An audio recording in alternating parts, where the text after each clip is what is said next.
Vice admiral رب نواز نے media briefing میں بتایا کہ 6 اور 7 مئی کو جب بھارت نے حملے کیے تو پاک نیوی بھرپور تیار تھی۔ پاک نیوی کی تیاری دیکھ کر ہی دشمن کو آگے بڑھنے کی ہمت نہ ہوئی۔ بھارتی جہاز کو پاک نیوی پہلے دن سے مانیٹر کر رہی تھی۔ بھارتی وکرانت ہمارے نشانے پر تھا جو حملے کے بعد ہماری حدود سے باہر چلا گیا۔ پاکستان نیوی نے بڑی مہارت سے تمام بندرگاہوں کو آپریشنل رکھا۔ وائس ایڈمرل رب نواز نے میڈیا بریفنگ میں بتایا کہ 6 اور 7 مئی کو جب بھارت نے حملے کیے تو پاک نیوی بھرپور تیار تھی۔ پاک نیوی کی تیاری دیکھ کر ہی دشمن کو آگے بڑھنے کی ہمت نہ ہوئی۔ بھارتی جہاز کو پاک نیوی پہلے دن سے مانیٹر کر رہی تھی۔ بھارتی وکرانت ہمارے نشانے پر تھا جو حملے کے بعد ہماری حدود سے باہر چلا گیا۔ پاکستان نیوی نے بڑی مہارت سے تمام بندرگاہوں کو آپریشنل رکھا۔ پاکستان نے جنگ بندی کی درخواست نہیں کی، سیز فائر کی خواہش بھارت کی تھی۔ D G ISPR lieutenant general Ahmed Sharif کی پریس بریفنگ۔ واضح کیا پاکستان کی جانب سے سیز فائر معاہدے کی کوئی خلاف ورزی نہیں ہوئی۔ ایک سوال کے جواب میں کہا کوئی بھارتی پائلٹ پاکستان کی حراست میں نہیں ہے۔ آپریشن بنیان مرصوص کے نتائج سے آگاہ کرتے ہوئے بتایا مسلح افواج نے قوم سے کیا ہوا وعدہ پورا کیا۔ ہم نے بھارت میں 26 اہداف کو ٹارگٹ کیا۔ 2 مقامات پر بھارت کے S-400 بیٹری سسٹم کو کامیابی سے نشانہ بنایا۔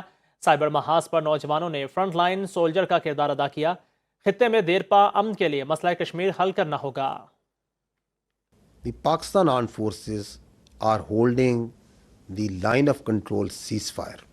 No violation is being made by Pakistan Army or the Armed Forces. Because we are a professional army and we strongly abide by the commitments that we make and we follow in letter and spirit the orders of the political government. Pakistan نے بھارتی جارحیت اور ہمارے شہریوں کے بے ہمانہ قتل پر انصاف اور انتقام کا وعدہ کیا تھا۔ الحمدللہ پاکستان کی مسلح افواج نے یہ وعدہ پورا کیا۔ بھارت کے 26 اہم فوجی اہداف کو نشانہ بنایا گیا۔ وہ تنصیبات جو پاکستانی شہریوں کو نشانہ بنانے کے لیے استعمال ہوئی۔ نشانہ بنانے والے فضائی اور ہوائی اڈوں میں ایئر فورس اور ایویشن بیسز سورت گڑھ، سرسا، بھج، نالیا، آدم پور، بھٹنڈا، برنالہ، ہلواڑہ، اونتی پورہ، سری نگر، جموں، ادھم پور، مامون، امبالہ اور پٹھان کوٹ شامل تھے۔ بیاس اور نگروٹا میں موجود براموس میزائل کے ذخائر جو پاکستانی شہریوں پر حملوں میں استعمال ہوئے ان کو تباہ کیا گیا۔ S-400 ایئر ڈیفنس سسٹم کو پاک فضائیہ نے بوجھ اور آدم پور میں نشانہ بنایا۔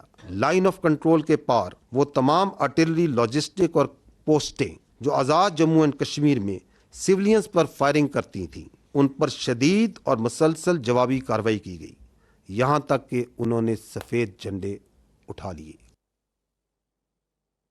پاک فضائیہ کو بھارتی فضائیہ کے مقابلے 6-0 سے کامیابی ملی۔ Air vice marshal Aurangzeb Ahmed کی میڈیا بریفنگ۔ کہا بھارت نے ڈرونز اور بغیر پائلٹ طیارے بھیجے جن کی نشاندہی کر کے ہم نے بروقت تباہ کیا۔ شہری علاقوں میں ڈرونز کے ساتھ براموس میزائل آیا جسے تباہ کیا گیا۔ پاک فضائیہ نے فضا میں اپنی آپریشنل صلاحیتوں کو استعمال کیا۔ ہائپرسونک میزائل، ڈرونز اور دیگر میزائل سے اہداف کو نشانہ بنایا گیا۔ Where I left day before yesterday, PAF versus IF, 6-0. Pakistan air defense environment is offensive, it's integrated, it's credible.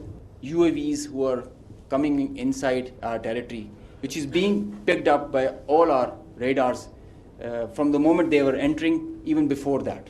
The anti-drone systems of Pakistan Air Force and Pakistan Army also, and Navy, they rendered the enemy US drones attacks ineffective by spoofing, jamming, and making their systems, rendering them unserviceable. PF hit maximum number of IF airfields in a single operational package since 1971.